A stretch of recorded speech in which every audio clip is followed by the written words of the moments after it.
இன்றைக்கி அண்ணாமலை டுடேயில் நம்ம வந்து மொத்தமாக 5 வைரல் சம்பவங்கள், வைரல் வீடியோக்கள் அதான் இந்த வீடியோவில் பார்க்க போகிறோம். நான் உங்கள் மணியன் கோபி, நீங்கள் பார்த்துட்டு இருக்கிறது பாசிட்டிவ் பாலிடிக்ஸ்.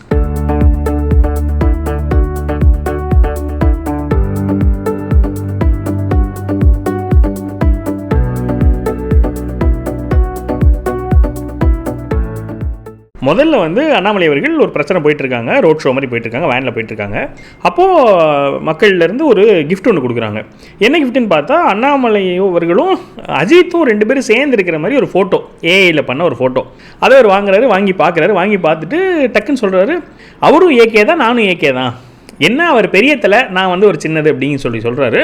அப்புறம் தான் நிறைய பேருக்கு ஸ்ட்ரைக் ஆகுது, ஆமாம் அவர் வந்து அஜித் குமார், இவர் அண்ணாமலை குப்புசாமி, ஏகேன்னு வருது அப்படின்னு சொல்லிட்டு. உண்மையாக சொல்லணும்னு சொன்னால் நான் வந்து அஜித் ஃபேனும் ரொம்ப வருஷமாகவே. அவரோட சினிமா அவ்வளோ பிடிக்காது, அவர் ரொம்ப மட்டமாக தான் இருக்கும் நிறையா படங்கள்.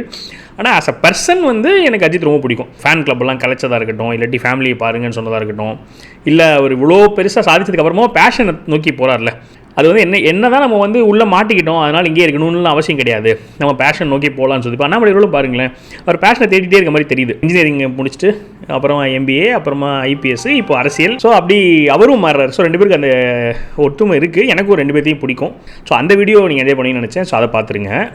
எல்லோருக்கும் வணக்கம் தெரிவித்துக் கொண்டு, அருமை சொந்தங்களே, நீங்கள் நன்றாக ஞாபகம் வைத்துக் கொள்ளுங்கள். நன்றி பண்ணாங்க. ஆனா 2 பேருமே ஏகே தான். அவங்க கொஞ்சம் பெரியதெல்லாம் நான் கொஞ்சம் சின்ன. ரெண்டாவது ரொம்ப ஸ்பெஷலான ஒரு வீடியோ. அண்ணாமலையர்கள் பிரச்சாரம் பண்ணிட்டுருக்காங்க நைட்டு. அப்போது அங்கே ஒரு குட்டி பையன் பயங்கரமாக ரகலை பண்ணுற. அப்படி அவரால் பேசவே முடியல, அந்தளவுக்கு முன்னாடி வந்து குதிக்கிறது கத்துறதுன்னு சொல்லிட்டு. அந்த ஒரிஜினல் வீடியோ நான் கிடைக்கல எனக்கு. இது சமூக வலைத்தளத்தில் பகிர்ந்தது தான் நான் அவங்ககிட்டயும் ஷேர் பண்ண போகிறேன். அவ்வளோ தூரம் ரகலை பண்ணுறாரு. இவருக்கு வந்து சிரிப்பு தாங்க முடியல. ஆக்சுவலாக அண்ணாமலை அவர்கள் என்ன பண்ணுவார்னா, ரொம்ப புகழ்ந்தாங்கன்னா, இந்த மாதிரிலாம் ஒரு சம்பவம் நடந்துச்சுன்னா அவரே வெக்கப்படுவார்.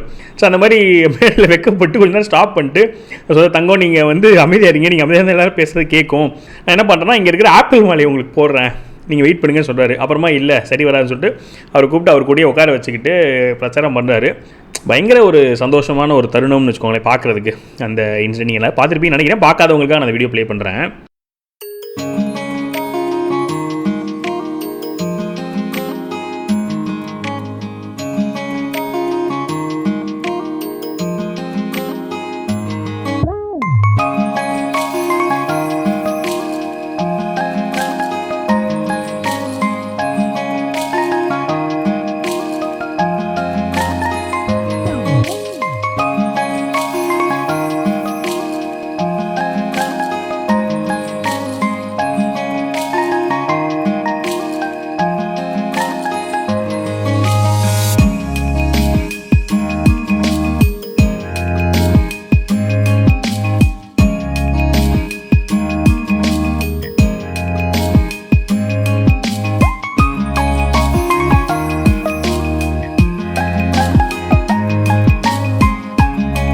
மூணாவது ஒரு சீரியஸான ஒரு முக்கியமான ஒரு சம்பவம் என்னன்னு சொன்னால், வானதி சீனிவாசன் அவர்களும் அண்ணாமலை அவர்களும் 2 பேரும் சேர்ந்து ப்ரெஸ் மீட் அட்ரஸ் பண்ணுறாங்க. அப்போது வானதி அவங்க கிட்டே கேட்குறாங்க, இந்த மாதிரி உடம்பு சரியில்லாமல் இருந்துச்சு அப்படி இருந்துச்சுலாம் கேட்டுட்டு. அப்போது வானதி சீனிவாசன் சொல்கிறாங்க, தம்பி வந்து எனக்கு முதலாளி வந்துட்டாங்க, என் கையை பிடிச்சி நீங்கள் தைரியம் பாருங்க, நாங்கள் பிரச்சாரம் பண்ணிக்கிறோம், நீங்கள் கவலைப்படாமல் இருங்கலாம் சொன்னாங்க, ரொம்ப தைரியம் கொடுத்தாங்க அப்படிலாம் சொல்லிவிட்டு.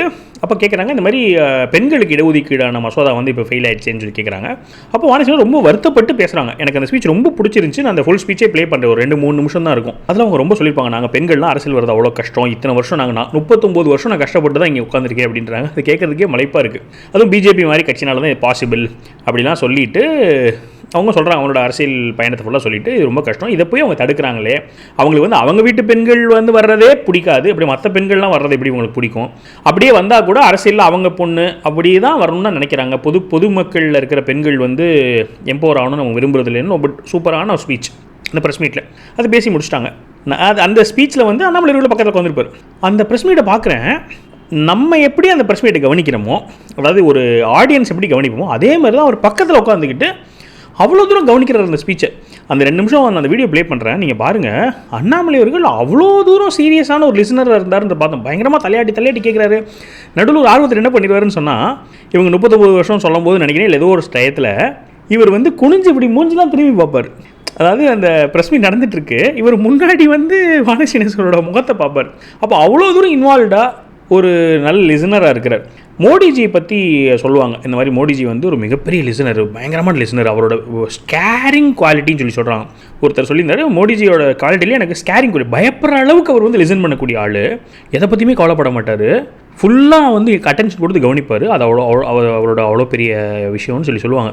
அப்போது இவருக்கும் நான் பார்த்தேன், இப்போ பார்க்கும்போது ஒரு சில இதெல்லாம் பார்க்கும்போது நல்ல லிசனராக இருக்கார். அப்போது எனக்கு வந்து பயங்கர ஆழமாக பதிஞ்சுது. அப்போ நம்மளும் என்ன பண்ணணும்னு சொன்னால், பேசுகிறது ஒரு பக்கம் இருக்கட்டும், எல்லாம் வெளியே கம்யூனிகேட் பண்ணுறதை தாண்டி லிசன் பண்ணணும், நல்ல ஆழமாக லிசன் பண்ணணும், ஜட்ஜு பண்ணாமல் லிசன் பண்ணணும், டிஸ்ட்ராக்ட் ஆகாமல் லிசன் பண்ணணும், ஃபோக்கஸ்டாக லிசன் பண்ணணும். அப்படிங்கிறது எனக்கு இந்த ப்ரெஸ் மீட்டில் அண்ணாமலை நான் பார்க்கும்போது இன்னும் கொஞ்சம் ஆழமாக தோணுச்சு. உங்களுக்கு அந்த இப்போ நான் அந்த வீடியோ ப்ளே பண்ணதுக்கப்புறமா நீங்கள் சொல்லுங்கள், கமெண்ட் பண்ணுங்கள், உங்களுக்கு நீங்கள் என்ன நினச்சிங்க, நீங்கள் என்ன ஃபீல் பண்ணீங்க, உங்களுக்கு என்ன தோணுச்சுங்கிறது கமெண்ட் பண்ணுங்கள். அது கூட கூட ஒரு வரலாற்று முக்கியத்துவம் வாய்ந்த அரசியல் சாசன திருத்த மசோதா. 33% இடஒதுக்கீட்டு எத்தனை வருஷமா இந்திய பாராளுமன்றத்தில் பெண்டிங் இருந்தது? இந்த பேச்சு எப்ப ஆரம்பிக்கப்பட்டது? நீங்க எல்லாம் ஊடக நண்பர்கள், உங்களுக்கு தெரியும். எத்தனை வருஷம் கிடப்பில் போடப்பட்டு ஒரு முறை பாராளுமன்றத்திற்கு வந்ததற்கு பின்பாக அது வந்து ஸ்லீப் மூடுக்கு போச்சு.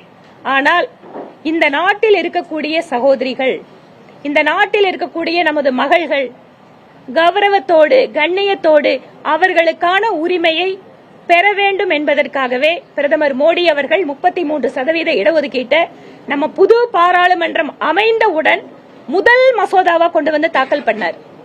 ஒரு தேசிய மகளிரணி தலைவராக நேரடியாக பிரதமர் மோடியின் கீழ் இந்த 6 வருட காலம் பணியாற்றிய அனுபவத்தில் சொல்கிறேன், ஒவ்வொரு மகளும் இந்திய நாட்டில் தலை நிமிர்ந்து கௌரவத்தோடு வாழ வேண்டும் என்பதில் உறுதி கொண்டவர் பிரதமர் மோடி அவர்கள். அதனால அவர் கடந்த முறை இதை பத்தி பேச்சு வரும்போது, டீலிமிட்டேஷன் எக்ஸசைஸ் முடிஞ்சு பெண்களுக்கு இடஒதுக்கீடு கொடுக்கணும்னா அவங்க இன்னும் 10 வருஷம் காத்துட்டு இருக்கணும். நம்ம பெண்கள் எதுக்குங்க இன்னும் 10 வருஷம் காத்துட்டு இருக்கணும்? ஒரு இடத்துல நான் வழக்கறிஞர் தான், ஒரு கிராமப்புறத்திலிருந்து படிச்சு வழக்கறிஞராக அதற்கு பின்பாக அரசியலுக்கு போய் இந்த இடத்துல உட்கார்ந்துருக்கேன். ஆனா 39 வருஷம் என்னோட ஜேர்னி, 39 வருஷம் காலேஜ்ல ஃபர்ஸ்ட் இயர் ஸ்டூடெண்டா என்னோட பொது வாழ்க்கையை நான் ஆரம்பிச்சிருக்கேங்க. இந்த இடத்துல வந்து ஒரு எம்எல்ஏவா உட்காரக்கு 39 வருஷம் எங்களுக்கு எடுத்திருக்கு. அதுவும் எங்க கட்சி இருந்ததால இது சாத்தியம் ஆயிருக்கு. என்ன மாதிரி சாதாரண பெண்களுக்கு, ஒரு பெண்மணி அரசியல்ல ஒரு இடத்துக்கு வரணும் அப்படின்னா எத்தனை போராட்டம் இருக்கு அப்படிங்கறது உங்களுக்கு எல்லாத்துக்கும் தெரியும். இன்னைக்கு ஒரு வேலைக்கு போற பெண்ணுக்கு கூட எத்தனையோ சங்கடங்கள், சோதனைகள், ஒரு குடும்பத்தை பேலன்ஸ் பண்றதுல இருந்து ஆரம்பிச்சு அவங்களுக்கு வேலை செய்யற இடத்துல இருக்கிற பிரச்சனைகள் வரைக்கும், அரசியல் மாதிரி இருக்கிற இடத்துல ஒரு பெண்மணி அந்த இடத்துக்கு வரணும், ஒரு எம்எல்ஏ எம்பி ஆகணும்னு சொன்னா அவங்களோட போராட்டம் சாதாரணமானது இல்லைங்க. ஒருவேளை அப்பா இருக்கலாம், நம்ம கனிமொழி அக்காவுக்கு வந்து ஏதாவது கஷ்டம் தெரியுமா? அவர் தலைவரோட பொண்ணுங்க, எங்க போனாலும் அவங்களுக்கு தனியா கார் இருக்கும், கூட்டம் அவங்களே கூட்டிட்டு வந்து உட்கார வைப்பாங்க. ஆனா எங்களை மாதிரி எங்க நிக்கிறாங்களே சகோதரிகள், எங்களை மாதிரி இருக்கிறவங்களுக்கு எல்லாம் எங்களோட உழைப்பும் மக்களோட ஆதரவு மட்டும்தாங்க, எங்க கட்சியோட சப்போர்ட் மட்டும்தான் எங்களுக்கு இருக்கு. இப்படிப்பட்ட பெண்களுக்கு அசம்பிளிக்கு போகணும், ஒரு பார்லிமெண்ட்ல அவங்க போய் உட்காரணும் அப்படின்னா அதுக்கு ஒரு வாய்ப்பை ஏற்படுத்தி கொடுக்கறதுக்கு பிரதமர் மோடி இன்னைக்கு சட்டத்தை கொண்டு வராரு. அதை திமுகவும் காங்கிரஸும் எதிர்க்குது. இவங்க எல்லாம் பெண்கள் உரிமை பேசுறவங்களா? இவங்க குடும்பத்தில் இருக்கிறவங்கள பாருங்க. இன்னைக்கு அவங்களோட எம்பிக்கள் யாருங்க? அமைச்சர்கள் பொண்ணுங்க, இல்ல அவங்களோட தங்கச்சிங்க, இல்ல அவங்க வீட்டுல முன்னாள் அமைச்சர்களோட பொண்ணு. இன்னைக்கு இந்த நாட்டினுடைய குடியரசுத் தலைவரா ரொம்ப எளிய குடும்பத்தை சார்ந்த ஒரு பழங்குடி பெண்மணி இருக்காங்க. பிரதமர் மோடியோட அமைச்சரவையில பாருங்க, சாதாரண எளிய பின்புலத்தை சார்ந்த திறமைசாலி பெண்கள் அவங்க டீல் பண்ற டிபார்ட்மெண்ட் எப்படி சாதாரணமா இருந்தா பெண் சொல்லுவாங்க. நாங்க கூட கட்சியில சொல்லுவோம், பெண்களா மகளிர் அணியா வாங்கம்மா வரவேற்பு கொடுங்க, கொஞ்சம் பொட்டு வைங்க, பூ தூவுங்க. பிரதமர் மோடி அதை எதிர்பார்க்கலீங்க. பினான்ஸா பெண்மணி கொடுனாரு, எக்ஸ்டர்னல் அஃபேர்ஸா பெண்மணிக்கு கொடுங்கன்னாரு, மெடிக்கலா பெண்மணிக்கு கொடுங்கறாரு. இப்படிப்பட்ட ஒரு பிரதமர் இந்த நாட்டினுடைய பெண்களுக்காக ஒரு வரலாற்று சிறப்புமிக்க விஷயத்தை கொண்டு வரும்போது இதை எதிர்ப்பவர்களை பெண் சமுதாயம் மன்னிக்காது. நிச்சயமாக எங்களுடைய சகோதரிகள் அவர்களை ஏற்றுக்கொள்ள மாட்டார்கள். அதனால் பிரதமர் மோடி அவர்கள் எடுக்கின்ற இந்த ஒரு முக்கியமான மசோதாவிற்கு அத்தனை பேரும் ஆதரவு கொடுக்க வேண்டும் என ஒரு கட்சியினுடைய தேசிய மகளிரணி தலைவர் என்கின்ற முறையிலேயும், ஒரு எளிய பின்புலத்திலிருந்து இன்று அரசியலிலே மற்ற பெண்களுக்கெல்லாம் நான் இருக்க வாமான்னு கையை பிடிச்சு கூட்டிட்டு போற இடத்துல உட்கார்ந்து இருக்கிற காரணத்தால இந்த வேண்டுகோளை நான் வைக்கிறேன்.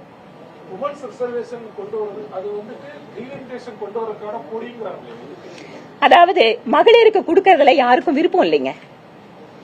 எங்க வீட்டுல பெண் இருந்தா கொடுக்கறோம், அங்க ஒரு எம்பி சீட் இருக்கா, என்னோட மனைவி அனுப்புறேன், மகளை அனுப்புறேன், தங்கச்சி அனுப்புறேன்.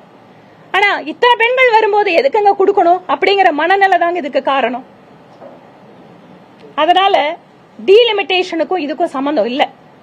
டீலிமிட்டேஷன்ல எங்கேயும் நம்மளோட எம்பிக்கள் எண்ணிக்கை குறையில. தம்பி அவர்கள் சொன்ன மாதிரி எல்லா ஸ்டேட்டுக்கும் அந்தந்த ப்ரொபோர்ஷனல்ல இன்க்ரீஸ் ஆயிட்டு இருக்கு. இதுக்கும் அதுக்கு எந்த சம்பந்தம் இல்ல. அப்போ இத காரணம் காட்டி பெண்களுக்கு கொடுக்கறத தடுக்க நினைக்கிறாங்க. அதனால் இதை தெளிவாக பெண் சமுதாயம் புரிந்து கொள்ளும் என நம்புகிறோம். ஏன்னா இன்னைக்கு அரசியலுக்கு யாராவது பெண்ணுங்களை அனுப்புன்னு சொன்னா என்ன சொல்றாங்க, ஐயோ வேணாமா, அது ஆம்பளைங்களுக்கே கஷ்டம், லேடிஸ் எல்லாம் போய் அங்க என்னமா பண்ணுவாங்கன்னு கேட்கிற கேள்விதான் இன்னைக்கு சமுதாயத்தில் இருக்கு. ஆனா ஒரு படிச்ச பெண்மணி, மக்களுக்கு வேலை செய்யணும்னு நினைக்கிற ஒரு பெண் குழந்தை அரசியலுக்கு வர்றது இதெல்லாம் தடையா இருக்க கூடாதுங்க. நம்ம மாதிரி ஜனநாயக நாட்டுல எல்லாத்துக்கும் உரிமை வேணும். அதுலயும் குறிப்பா பெண்கள் கையில் அதிகாரத்தை கொடுங்க, மாற்றம் ரொம்ப வேகமா நடக்கும். நாலாவது அண்ணாமலை அவர்கள் ஒரு எம்எல்ஏ கேண்டிடேட், ஒரு வேட்பாளருக்கு பிரச்சாரம் பண்ணிட்டு இருக்காங்க. அப்படி பிரச்சாரம் பண்ணிட்டு இருக்கும்போது ஏதோ ஒரு சமயத்தில் அந்த வேட்பாளர் என்ன பண்ணுறாருன்னு சொன்னால், அண்ணாமலை என்ன கூட செல்ஃபி எடுக்கணும்னு அவ்வளோ ஆர்வமாக வெயிட் பண்ணுறாரு. அவர் ஃபோர்ஸ் பண்ணுறாரு. அதாவது அவர் வேறு ஏதோ அண்ணாமலை நான் பின்னாடி இங்கே பார்த்துட்டு இருக்காரு. அவர் சொல்கிறார் இல்லை செல்ஃபி எடுப்போம்னு சொல்லிட்டு கேண்டிடேட் அண்ணாமலை அண்ணனோட ஒரு செல்ஃபி எடுக்கிறாங்க. எனக்கு இது பார்க்கவும் ஆச்சரியமாக இருந்தது. ஏன்னா பொதுவாக இப்போ நம்ம இருக்கிறோம், அதாவது நம்ம வெளியேருந்து ஒரு ஆதரவாளர், பொதுமக்கள் அண்ணாமலை என்ன பார்த்து செல்ஃபி எடுக்கணும்னு ஆசைப்படுறாங்கிறது வேற. ஆனால் ஒரு எம்எல்ஏ கேண்டிடேட்டு, அதுவும் எதிர்கட்சி, இவர் அதிமுக கேண்டிடேட், அதிமுக கேண்டிடேட் அண்ணாமலை அண்ணா கூட செல்ஃபி எடுக்கணும்னு ஆசைப்படுறாங்கிறது கொஞ்சம் ஆச்சரியமாக இருந்தது. அப்போ நம்ம செலிபிரிட்டி ஸ்டேட்டஸில் வச்சுருக்கோம், ஒரு கேண்டிடேட்டு செலிபிரிட்டி ஸ்டேட்டஸில் வைக்கிறது கூட புரிஞ்சிக்க முடியுது. எதிர்கட்சி கேண்டிடேட்டு, அதுவும் பப்ளிக்கில், ஏன்னா அவங்க ஃபோட்டோவில் எடுக்கணும்னா அவங்க எங்கேனாலும் போய் ரூமில் பார்க்க போகிறாங்க, எங்கேயோ போய் அவங்க ஆஃபீஸில் பார்ப்பாங்க, அங்கே ஃபோட்டோ எடுத்து போகிறாங்க. பப்ளிக்லேயே எல்லோரும் மத்தியில் அவங்க என்ன பண்ணுறாங்கன்னு சொன்னால் ஓப்பனாக வீடியோ செல்ஃபி எடுக்கணும்னு ஆசைப்பட்றாங்கங்கும் போது, அப்போது நம்ம ஏற்கனவே திரும்ப பேசிகிட்டு இருக்க மாதிரி அரசியல் வட்டாரத்தில் அண்ணாமலை அவர்களுடைய இடம் இல்லாட்டி அவருக்கு மக்கள் மத்தியில் இருக்கிற ஆதரவெல்லாம் அவங்களால ஒழுங்காக புரிஞ்சிக்க முடியுது, தெரியுது. அதை அவங்க இந்த மாதிரி வெளிப்படுத்துகிறாங்க அப்படிங்கிறது தான் எனக்கு அதுலேருந்து வந்த புரிதல். ஸோ நீங்களும் அந்த வீடியோ பார்த்து என்ஜாய் பண்ணி நினச்சேன், அதனால் அதையும் ப்ளே பண்ணிடுறேன்.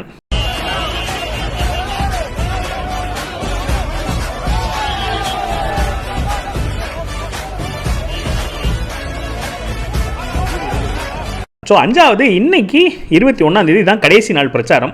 அப்போது முதலே சொல்லியிருந்தாங்க, கடைசி நாள் கோயம்புத்தூரில் வானதி சீனிவாசன் அவர்களுக்காக அவங்க பிரச்சாரம் பண்ண போகிறதா சொல்லியிருந்தாங்க. அப்போ எல்லோரும் ஒன்று பண்ணுறாங்க. என்ன பண்ணுறாங்கன்னு சொன்னால், ஏதோ ஒன்று வித்தியாசமாக பண்ணணும், வித்தியாசமாக பண்ணால் மக்கள் கொண்டு போய் சேரலாம், ஒரு வைரல் ஆகும் அப்படின்னு சொல்லிட்டு. அதில் இன்றைக்கி அண்ணாமலை அவர்கள் பண்ணது என்னென்னு கேட்டிங்கன்னா, வானதி சீனிவாசன் அவர்களை 2 வீலரில் பின்னாடி உட்கார வச்சுட்டு ஒரு பைக் ரைடு ஷோ மாதிரி ஒன்று பண்ணாங்க. இன்ட்ரெஸ்டிங், ஏன்னா எல்லாருமே அதை கவர் பண்ணாங்க. இந்த மாதிரி அண்ணாமலையும் வானதி சீனிவாசனும் பைக்கில் போகிறாங்க, அண்ணாமலை அவர் ஓட்டுறாரு அப்படின்னு சொல்லிட்டு. ஸோ இப்போ அரசியல் இருக்கவங்க ஏதாவது புதுசாக பண்ணிகிட்டே இருக்க வேண்டியிருக்கு அப்படிங்கிறது மாதிரி இருக்குது. ஸோ அது பண்ணியிருந்தாங்க. அதுதான் இன்னையோடைய பிரச்சாரத்தோடைய ஒரு சின்ன ஹைலைட்னு வச்சுக்கோங்களேன். அப்புறம் எல்லாரும் வீடியோ போட ஆரம்பிச்சாங்க. இப்போ எடப்பாடி பழனிசாமி அவர்கள் தனியாக ஒரு வீடியோ போட்டார், டெலிபிராம்டர் பார்த்து. அப்புறமா அரவிந்த் கெஜ்ரிவால் ஸ்டாலின் அவர்களுக்கு பிரச்சாரம் பண்ணார். இவர் என்ன பண்ணுறாருனா, சீமான் அவர்கள் எல்லா பக்கம் போயிட்டு அரவிந்த் கெஜ்ரிவால் எவ்வளோ ஒரு சூப்பரான அட்மினிஸ்ட்ரேட்டர் தெரியுமா, டெல்லியில் எப்படி ஸ்கூல்ஸ்லாம் செம்மையாயிடுச்சு தெரியுமான்னு அவர் என்ன பண்ணுறாருனா, யாராவது ஒருத்தனை காமிக்கணும், அதுவும் தூரத்தில் இருக்கவனை காமிச்சா பிரச்சனை இல்லை. முன்னாடி அவர் மோடிஜியை பற்றி சொல்லிட்டு இருப்பார். மோடி குஜராத் எப்படி ஆக்கிட்டார் தெரியுமா, இவங்க மோசம் சொல்லிட்டு இருந்தார். மோடிஜி பிரைம் மினிஸ்டர் ஆனானே மோடிஜியை திட்டிட்டு வேறு யாராவது, இப்போ இவங்கெல்லாம் போகிறாங்க, இந்த வெளிநாட்டில் இருக்கிற ஸ்டாலினாக இருக்கட்டும், இல்லை லெனினாக இருக்கட்டும், இல்லாட்டி ஷேகுவேரா, இந்த மாதிரி யாராவது ஒருத்தர் ஏன் போகிறாங்கன்னு சொன்னால் மக்களுக்கு தெரியாது. அப்போ என்ன பண்ணலான்னு சொன்னால், நம்ம யாராவது ஒருத்தர் பெருசாக பிம்பம் காமிச்சு அவங்க பெருசு, இவங்கெல்லாம் ரொம்ப மோசம் அப்படின்னு சொல்கிறதுக்காக பயன்படுத்துகிறாங்க. இவர் இங்கே அரவிந்த் கெஜ்ரிவால் மேடையாக போய் புகழ்ந்துட்டுருக்காரு. அரவிந்த் கெஜ்ரிவால் போயிட்டு ஸ்டாலினுக்கு ஓட்டு போடுங்கன்னு கேட்டுருக்காரு.